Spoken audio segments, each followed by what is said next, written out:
aurkezteko, abentura honetan sartzeko, eta bost jakin da euskarazko esamolde zahar bat, eta bost jakin da bost dakiena da zerbait badakienen seinale. Eta badau basase hainbat badakitzuenok zehose, eta horregatik zen helburue, zeuen artien saio prestatu eta konpartituteko. Orduen, bost aurkezpen izango die, 5 minutu, EBZ-akuek arei eskorloko hori utzi duzu prestamo moduan, nik txartel gorria atarako dut minutu bat falta nien, kontutan hartzeko, eta ordena izango da, lehenengo Itxaso González hasiko da, bentsa dau, bera justo eraikin honetan ari da lanien, eta berak egingo duzkun azalpena bere agotan uzten dut. Hasiko gare buru batzu daukotzu hementxe manejatzeko.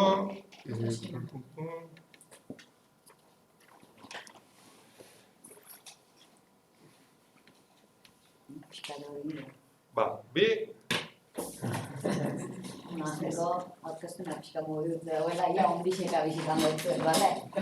Eta bigarren nota, aurkeztu eta Maitek aurkezten dagoenean joan egin behar garela beste bilera baina hori esan da, ni koordinatzaile moduen ator, diseinu berrikuntza zentroko koordinatzaile moduen aurkezten naz gaur euskararen egunien eta gaurko saiotxo honetan, eta azalduko dutuetena da, guk ze enfoke erabiltzen dugun gure investigazio edo berrikuntza ikerketa eta berrikuntza egiten dugunien. Ez dakizuenentzako, edo esaltzen ez gaitxu zuenentzako, diseinu berrikuntza zentroa Mondragon Unibertsitateko ikerketa talde bada, eta bertan nolabait biltzen diez edo biltzen duguz diseinuarekin erlazionatutako ikerketa eta transferentzia aktibitate guztiak. Gure metodologia edo gure enfokea berrikuntzarako beti da pertsonetan zentraturiko berrikuntza, bale? Eta hau zertan datza, gure prozesuetan, diseinu eta berrikuntza prozesuetan egiten dugune da erdian pertsona jarri, eta erdian pertsona jartzea da erain beharrak, emozioak, esperientziak, frustrazioak kontuan hartzea, eta horiek medio prozesuaren driver moduen erabiltzea. Erabiltzailearekin edo pertsonetan zentraturiko berrikuntza egiten dugunean pare bat erronka daukeguz erabiltzaileekin zerikusia daukienak. Lehenengoko erronka da, pertsonetan zentraturiko berrikuntza egin behar badu, ze pertsonetan zentratu behar naiz. Enpresa askotan gertatzen dena da, nire erabiltzaileak denak dira. Eta hori horrela ezin da. Beraz, honek laguntzen dut enpresei benetan ikustea zein dan beraien fokoa eta zein dan beraien bezeroen perfila, ez? Bigarna nola ezagutu ditzake. Depende ze sektoretan zagoesan lan nien, depende zein dan zure pertsona fokoa, erabili behar dien erraminta eta medioak desberdinek diez. Beraz, ondo definitu behar da eta ondo diseinatu behar da nola hurbildu eta nola ezagutu pertsona hauek.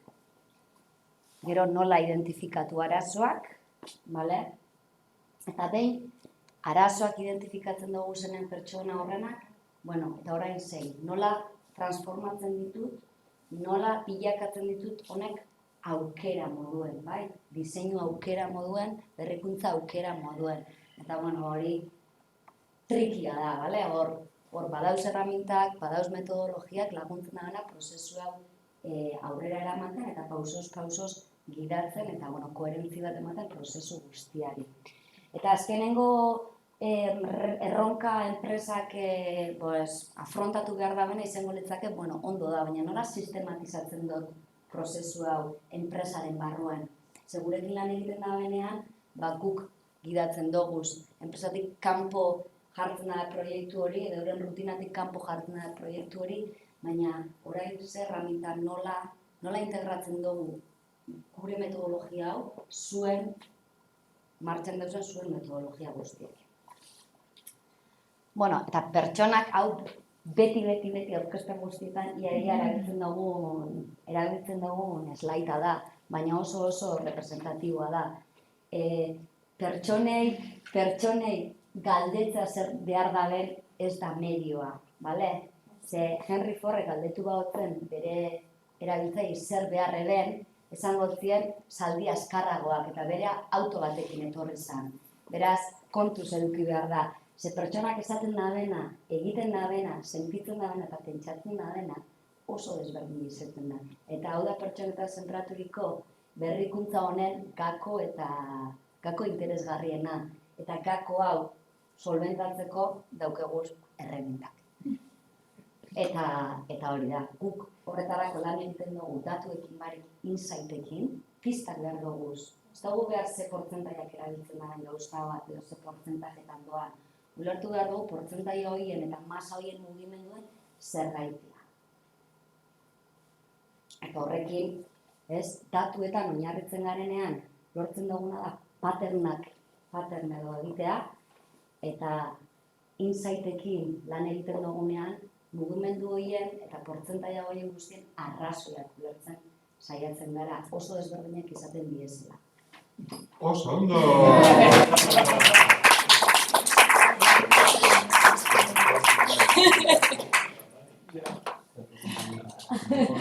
Bai. Posible da sartzea 5 minututan? Posible da 5 minututan sartzea? Gainezka izte denporak. Bueno, Bigarren eslaidea. bigarren aurkezpena, Maite Anaia dago hemen, bera industri diseinuen ingenieria da, eta diseinu estrategikoen masterra dauko. 2017 dugu lanien hemen, DBZ-etan, irakasle ikertzaile eta aurki doktore. Bera gaur aurkeztuko duzku First Lego League, aurten lehenengo aldiz, hiriburutatik kanpo egin behar dena eskola. Orduen, hoxe da Maite, zuri da hitza, eta... Bale, hoxe bai, orduen, bai aurten lehenengo aldiz ezberdin egingo duguna, baina bigarren aldiz eskolan antolatzen duguna, Matize txiki bat zuen. Orduan, bai, First Lego League Euskadi Mondragon da aurtengoa, orain arte, bai, nekok esan moduan, Gasteizen egin izan hori da final bat, bai, First Lego League da torneo bat, nun, zientzia eta estemen bokazioa gazteengan, pasabaltzia nahi da. Eta, aurten bai lehenengo aldiz, Mondragon Unibertsitateak, Deustuk eta Donostiko sustapenak, bai, antolatzen dugu. Beraz, apuntau danok agendan, otzaiak 8, hemen voluntarixoak behar ditxuguta. Eta zer da First Lego League, bai, First hori, bai, eurak izan moduan, First ez da First lehena dalako, bai da, estatu batuetatik sortu zegoen entidade horrek daukean siglan, izenaren siglan die, bai, Lego, bai da Legokin, bai jolazen dalako, eta liga, eurak izan da, liga bat be ez dala, bai, dala, kompetizio bat edo ez, ez da kompetizio bat. Baina, zertan datza, bai, esan dugun moduan gazteriaren gana, zientzia eta teknologiarako saletasunak sustatzea nahi da nazioarteko programa bada. Da, programa bat, bai, saiatzen dana, hor jartzen dugu, ez? 6 eta 16 urte bitxartian, baina itzen dagoena, aurten lehengo aldiz gainera, gehitxu dau, beste programa hortako zati edo etapa lehen hautxo bat, eta zen gehiago 4 urtetatik, eta 18 urte bitxartiran, programa horrek jasotzen ditu modu ezberdinetan, adin guztietako ikasle horrek, ez? Nahi dalako benetan da, STEM horren, bokazio horren jarraitasun bat eukitzi, ez? Azten danetik txikitxotatik, nauzi doian egarte. Orduan, geupe ez, pixkate ingeniari fakultatea bezala, ikusten ginen, irakaskuntza edo hezkuntza prozesu horren barneko, agente bat. Beraz, lurraldetako eta 560.000 gaztek parte hartzen daue, 6 eta 16 oinarteko datuak horrek zirelako, baina gehiago parte hartzen daudiela. Orduan, emozioz beteriko taldekako esperientzia inspiratzaile badala, ez? Esaten dugu. Honek itzen dagoena pixka da, urtez urte joaten dienetzako, nire lehen urti izango da, baina, honek, bai, itzen dagoena da, adikzio bat modura zen daue, eta urtero parte hartzen dagoen guztiak, guri izaten daue jarraitzu eta parte hartu, ez? Bertan egunean gaztiekin egon, eta, zelako ondo pasatzen da bien, ez? Horri da, azten, lanien egoten dire, eta, horako eventu politxa da, Torneo bada, guk hemen antolatuko duguna otzaiaren 8, baina esan bezala programa luze bada, bai, orduan programa honek itzen dagoena da, abuztuan lantzatzen da erronka, bai, eta ikastetxietan taldiak eitxe dituzte, eta lanian hasten die erronka horritan, gero torneo egunean, nolabait aurkezteko, bai, hori izango da, itxiera. Euskadi mailan, gero da nazio mailan, eta gero bai mundu mailako torneuak. Bertan lantzen dituzte, bai, balore ezberdinak, ointze sartuko naz pixkat horretan, gaztengandik ikasi, lagun arteko lehiaketa, ikastea pixkat, eta gizarteari ekarpen bat ematea. Eta hori dator lotuta, aurtengo erronkaren bitxartez. Orduan, esan bezala ez, erronka ezberdinak lanzatzen dituzte urtero, eta aurtengo erronka izango litzake, City Shaper ditzen dena, bai.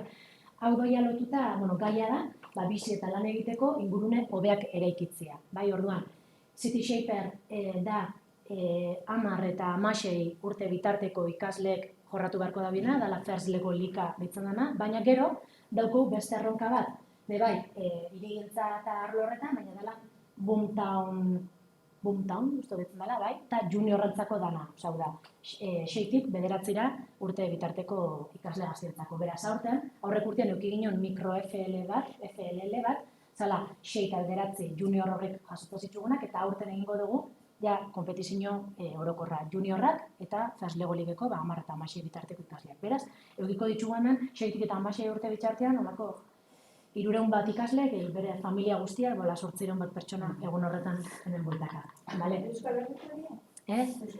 Guriak euskadikoak, bai. Gero hau egiten da, Espainia mailan, probintziak gehienetan, eta gero doiaz finalera, Kanariasetan egingo dena, eta, azkar noia. Eta mundu mailan bai egongo da. Bai, orduan, hau erronka, landu beharko dituzte, 3 lan arlo daukia, alde batek dira berrikuntza proiektua, hau da, soluzio, irtenbide batzuk aurkitu beharko dituzte, hirigintza eta pixkat beraien komunitate hori hobi haua izan dadin, eta aurkezten dago egun horretan berrikuntza proiektu bat. Bai, landu beharko dituzte, First Lego likak jasotzen ditun balioak, bai, aurkikuntza, berrikuntza, elkarlana, dibertsioa, eta balorrek landu beharko dituzte beraien lantalde horretan, eta aurkeztu baita nola egin daudean, eta bukaeran egongo da robotanen jokua, batzuk igual ezagutzen duzuena da, pixkat bizualena, eraikitzen daue Lego Mindstormekin errobot bat, eta 12 erronka egin behar ditu errobot hori, 2 alditan, 2 minutu tarditan, eta pixkatu. Bai. Orduan, zer da garrantzitsuena?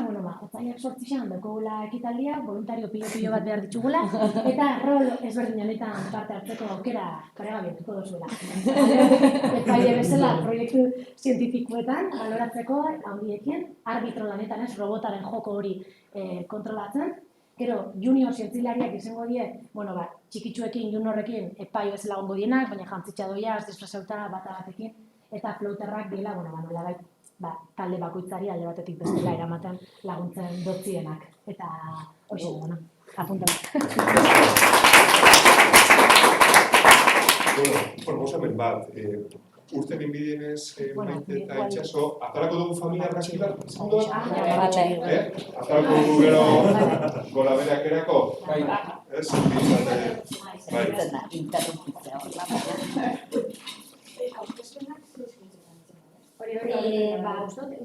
Euskera zerderaz, batzuk ingelesez berai, segureta zeikaz baietan lantzan dagoen tematika hori, doz hizkuntza zerdetan.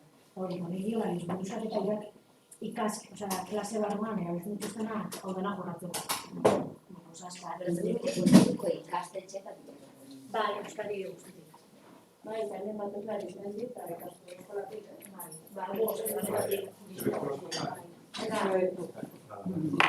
Sobre bai,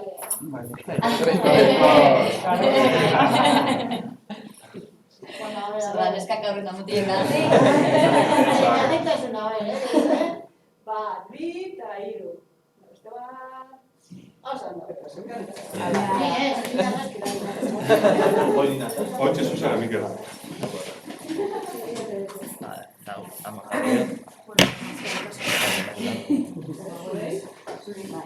Itzen da, baina... Balaroi bat, hori zuetabi. Ez azpiran dut. Eskuka bat. Larun bat duz bat, eta zemela bat dutzen dut zuetara ekarri.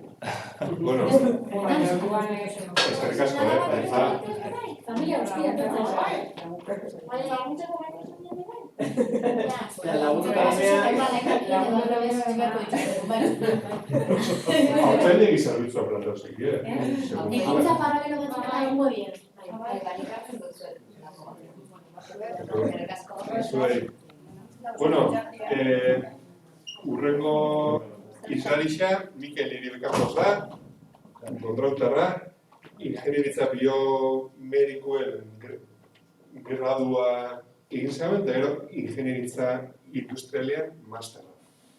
Iraian hasi zen doktorego tesiakin eskolan bertan, transmisio mekanikoen inguruan. Baina, aurretik, 2 urtez aritsu da diseinu mekanikoan ikerketa lerruen, eta bera gaur aurkeztuko duzku Sirmet proiektua.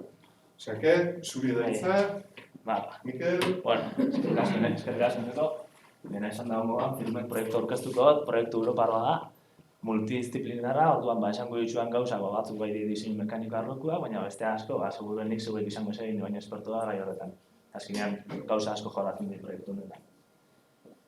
Bueno, proiektu hau zer da, ez? Energia kontsumo handiko prozesu industrialetako baliabideetan oinarrituta, energia eta baliabideen malgutasunerako unitate modulak eta moldakorraz osaturiko konponbide berritzaile eta eraginkorra. Hala, bukatu aurkeztea. Ez, broma. Hori da, eurak web izan jartzen dagoena, baina azken finan izango zen bada, ekonomia zirkularreko proiektu bat, energia kontsumo altuko industrian zentrauta dagoena. Azken finan zelan, hondakinak berri sustiatzen eta energia termikoa berrerabiltzen. Azken finan, azken honetan agertzen dugu, zuk azken daukotzu lehen gai batzuk, lehen gai horrekin daukotzu prozesu bat, eta prozesu horretatik ateratzen duzu zure produktua. Baina prozesu horretan doai, hondakin batzuk sortzen dituzu. Azkenean hondakin horrek, ez dakit zer esan daukotzu produktua, eta daukotzu, zure hondakin dienak, die produktu gero beste enpresa baten dako. Izan ditzezke produktu.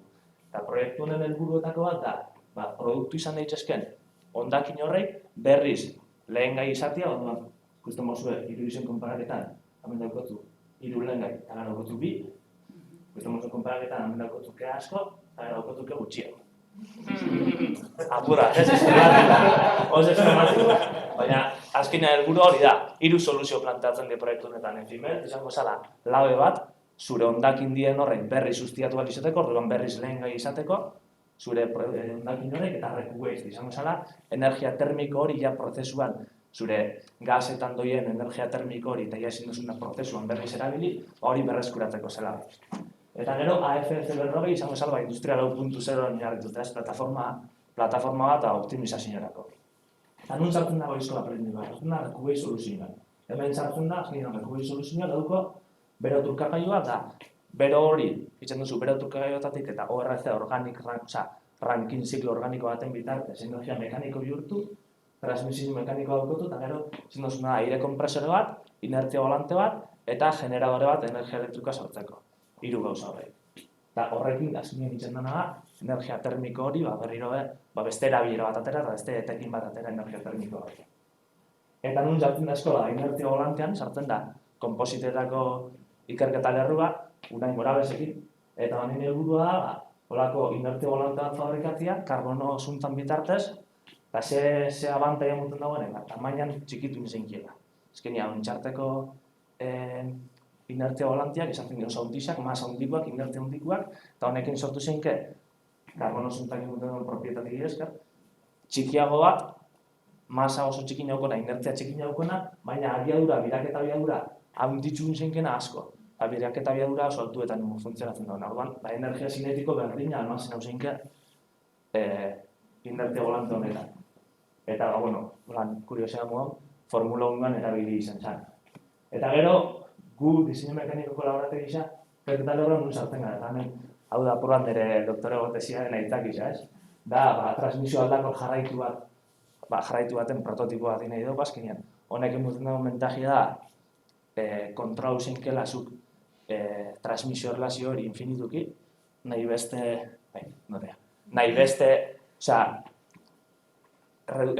murriztu zeinke edo azelerau zeinke zure irtera abiadura zure gustora. Ez daukotu etapa finko batzuk diskretuak dienak. Eta horrek emuten dago abantaia da, beti sistema osoan puntu optimuenean, efizientzia altuena daukon puntuan lan itxeko aukera. Zein da arazua? Ezin diela erabili engranaietan moduan aginak. Indarra bitartez, trakzio indarra edo, marruzko hori indarren bitartez transmititzen duzu indarra. Eta hori da, horregatik hor dagoa, justo transmisio sistema honen berezitasuna. Eta izango zena, minutu bat otio, azkar fanaz. Eta orduan hori izango zen, nire tesiko gaia. Marruzko gure indarrei, transmisio sistema honetan dauzen marruzko gure indarrei kontrolatzia eta jakitxia azkenean, zelan optimizau lehiken horren bizitza bai. Azkenean ez daukotzunez formait, zuk bio superkarga indar batzuk, transmisio mekaniko horretan, transmitu izateko zuk behar dozun indarra. Eta gainera ikusi dugu, eta hemen ja, apuran tesizan sartuaz, efizientia hauek izateko, urduan etzan bat efizientia hauek izateko, ikusi dugu zelan transmisio erlazio guzti horren, rango guzti horretan, zelan ez dagoela berdin jokatzen transmisio hauek. Eta transmisioan efizientia eta 198 temporada nian. Zure transmisio erlazioan bai, orduan azkenean itzen dena mape hau, zuk sistema osu daukotzen eraikitza. Zen duzu, zuk jolastu zure transmisio erlazio horrekin, eta kalkulatu, hasieran daukon energia kopuru hau, potentzia hau, eta irtean lortu dut potentzia hau. Orduan zuk horrekin jolastuaz, eta daukotzen aldagai denekin jolastu, izan duzuna grafiko baten atera, ze efizientzia mapa duko zenpen. Eta hori izan zen, proiektuan. Oso, eskerrik asko.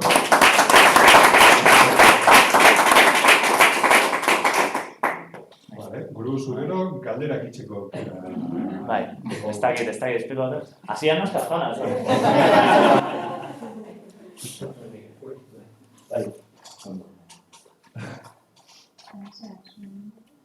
Bai, iraian hasi nintzen.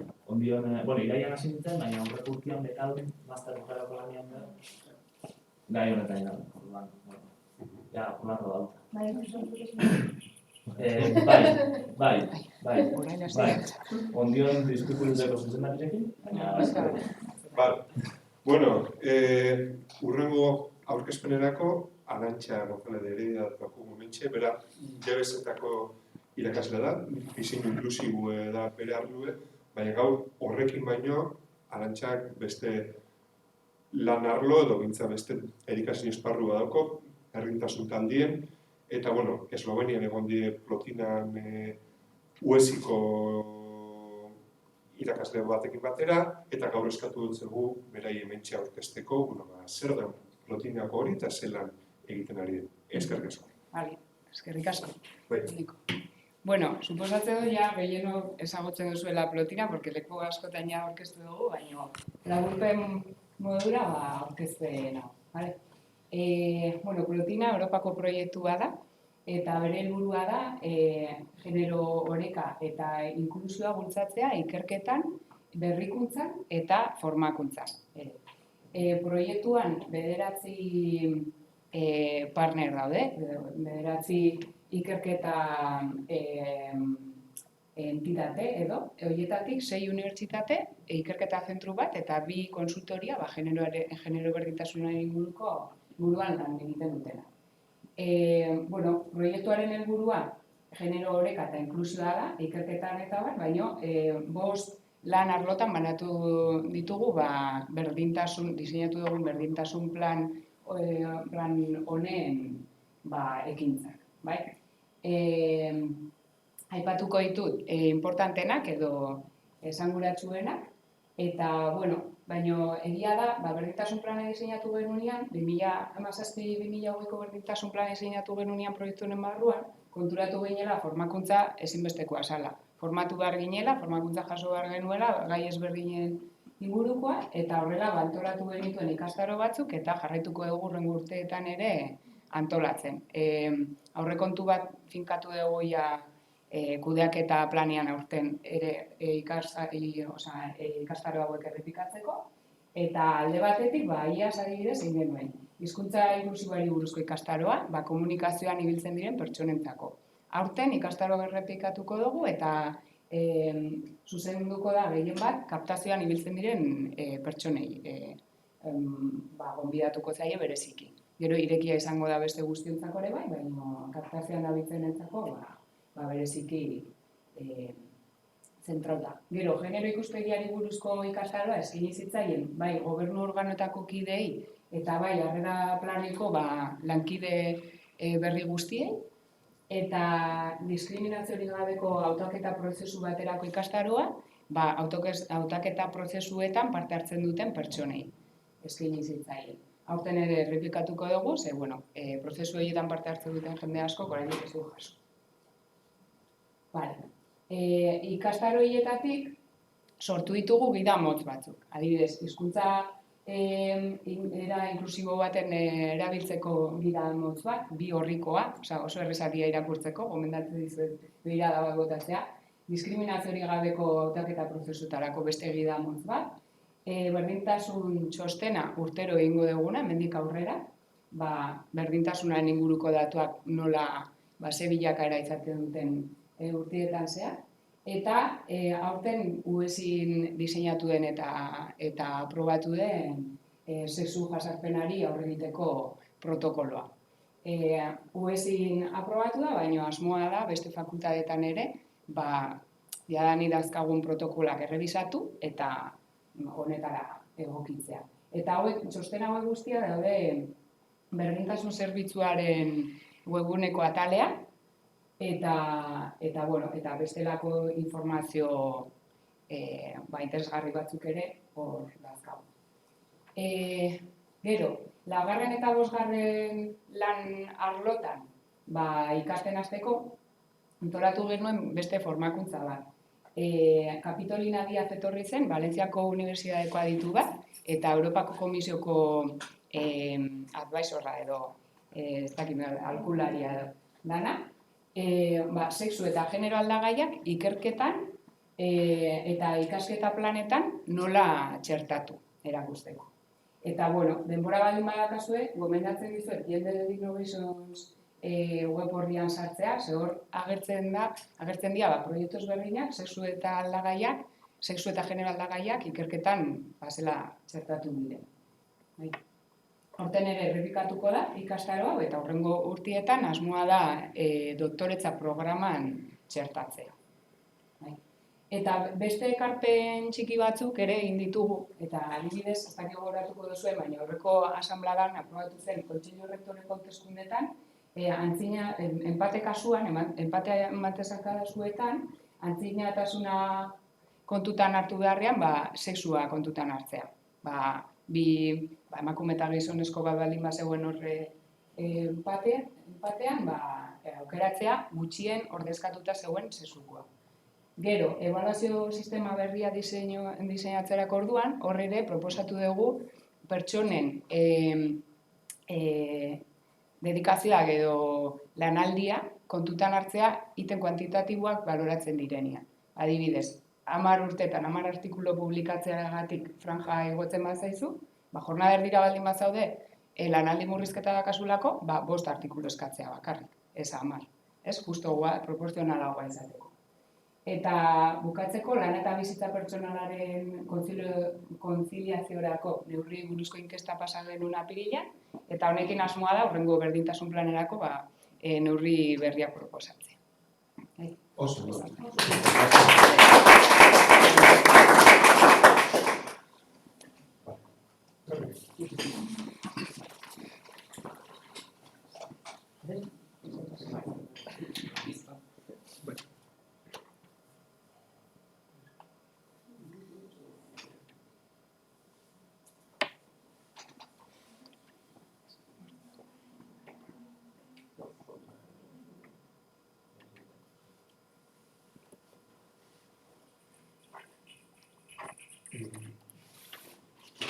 Falta nien gehiutu bat, abisuko dut. Bale, Niko?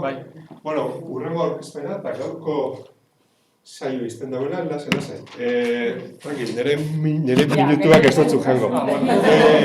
Lasai, geneko unamuno da, eta esan bezala, eskerrik asko tortzearen, jakinda gainera, bazenuela beste konpromiso bat 11. eta alatabe mensaz. Bueno, eneko eskolan ikasi zauen, bera ingeniaritza elektronikoa, eta ondoren masterra egin zeuen energia eta potentzia elektronikoan.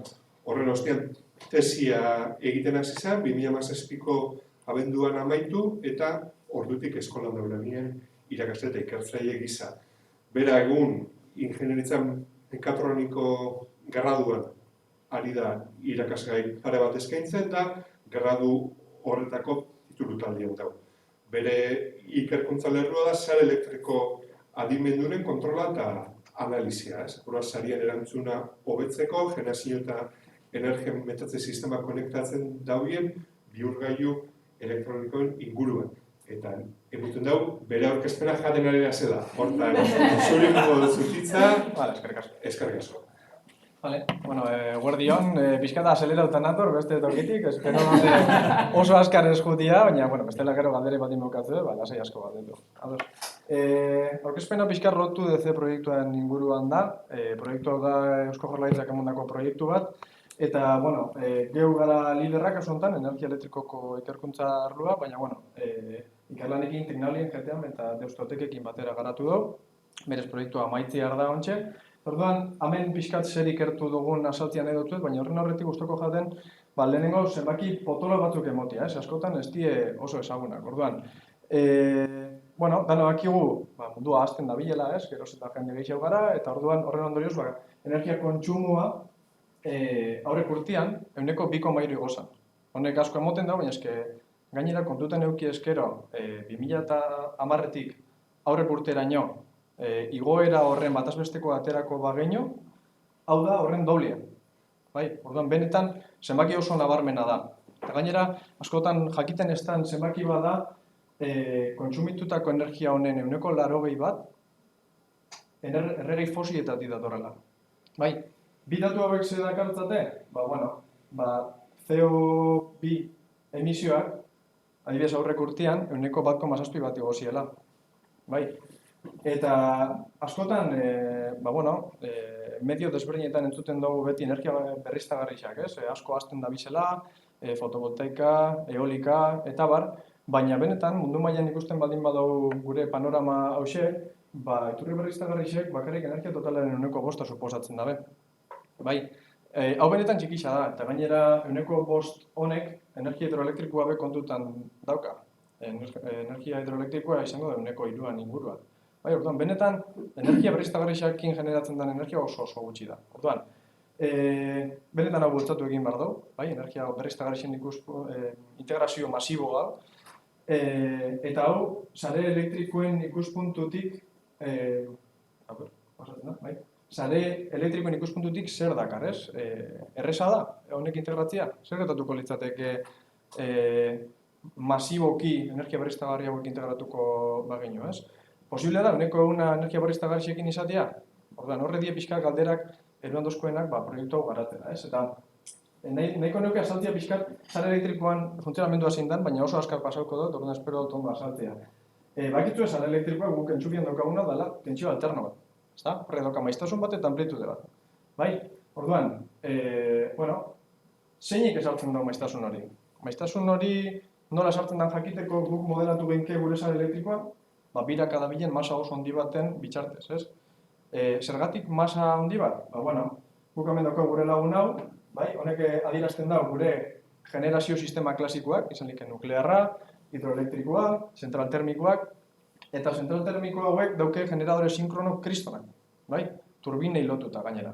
Horrek dauke inertzia oso handi bat. Zer nahi dago esati honek? Inertzia oso handi hauek, guk hemen jarriko genu beste lagun hause, adierazten da benak gure kontsumoa, ez? Naiz eta bietako batek aldaketa bat egiten saiatu, inertzia hau mugitzia oso zaila izango litzateke. Ze oso handia da. Zer nahi dauzatia honek? Maiztasun hori, F hori ikusten duzuena, aldatzia benetan zaila dela. Horregatik guk, gure sare elektrikoan beti suposatzen dugu, 50 Hz dauzkagula. Orduan, 50 Hz, azkenean lege hau betetzen denez, hau da inertzia, eta gure momentuen batuketa, hau da, gure lehenengo lagunak egiten den momentuak enbesteak egiten da bena, bien arteko batura zero izango balitz, maiztasuna litzateke aldatuko, 50 Hz-etan egongo litzateke. Baina, zer gertatuko litzateke, bietako batek, indar gehiago egingo baleu, alde baten, ala bestian, maiztasun honekin, maiztasuna erori egingo litzatekela, gutxinaka, ala igo, ezta? Azkenean azeleratu egiten dalako. Orduan, guri interesatzen dakuna da hori alik eta konstantzia mantentzia, baina energia berriztagarriekin gertatzen dana, da generadore sinkrono guzti hauek kentzen gabitzela saretik. Eta orduan, inertzia hori txikitu egiten da. Zer gertatzen da? Inertzia txikitzean, maiztasunan erantzuna asko azkarragoa dela. bai? Eta gertatu leike sistema ezegonkorra bilakatzea. Orduan, rotu ez proiektuan baitan, hainbat hiru lerro eduki ditugu, hiru ikerkuntza lerro bat izan da, DC-aren integrazioa, eta hortik datorri izena. Zergatik DC? Da potentzia reaktiborik ez dagoelako. Eta hau oso erraza adierazten da eredu honekin, ez? Potentzia reaktiboa izango litzateke benetan aportatzen ez daben potentzia hori. Hori DC-en ez da agertzen. Bai? Gero gainera sinkronizazioaren beharrik ez daukagu. Vale? Eta azkenik, efizientzia hobetu leikez, guk dauzkagun gailu asko DC-en oinarritzen die jadanik. Zuen mugikorrak, ordenagailuak, panel fotovoltaikoak, etxeko garbigailuak DC etapa badauka, eta bar. Vale? Orduan, alde batetik guk aztertu ditugu aplikazio interesgarriak. Esaterako, sare distribuzio saretan DC-ren integrazio egitea, edo etxe desberdinetan DC atal bat integratzea esaterako guri gogogailua elikatu ahal izateko, hala, adibidez, sistema isolatu batzuetan, esaterako itxasuntzitan, oso interesgarri da olako DC sareak implementatzea. Bai? Beste alde batetik eukiko ginuke, sare hauen modelizazio eta analizia. Azkenean, die sare oso komplexioak, elementu pila bat dauzkenak, eta gu proiektu honen baitan garatu dugu erramintza bat, eta egiten duguna zer da, basikoki definitzen ditugu ekuazioak sistema bakoitzanak, danak lotzen ditugu nahi dugun erara, eta sistema osoan ekuazioak euki eskero, simulatzeko eta analizatzeko gai izango ginateke. Bai? Hau da, gure elementu desberdinen parametroek nola eragiten duten gure sare hauetan.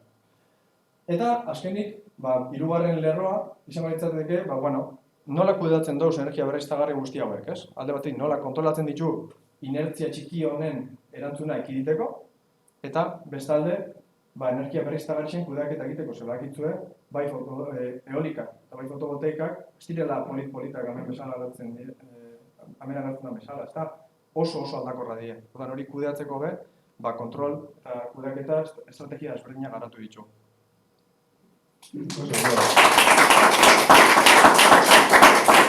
Galdera dakatu den, ala...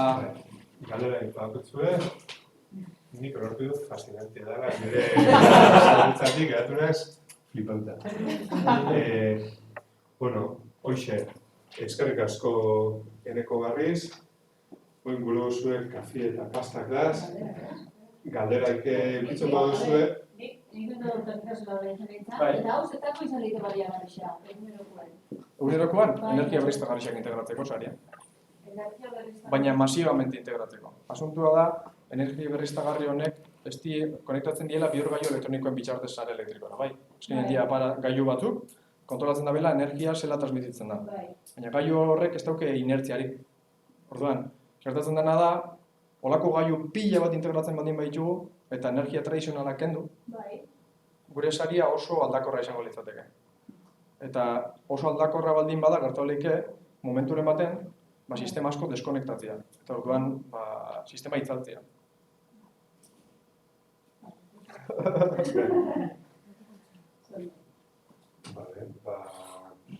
Hoxe, eskerrik asko, dan hori,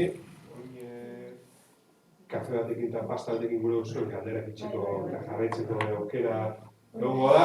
Ezken ez dugula trapegatinek ni egon nintzen lehenengo Existo ni idea, beste arloetan eta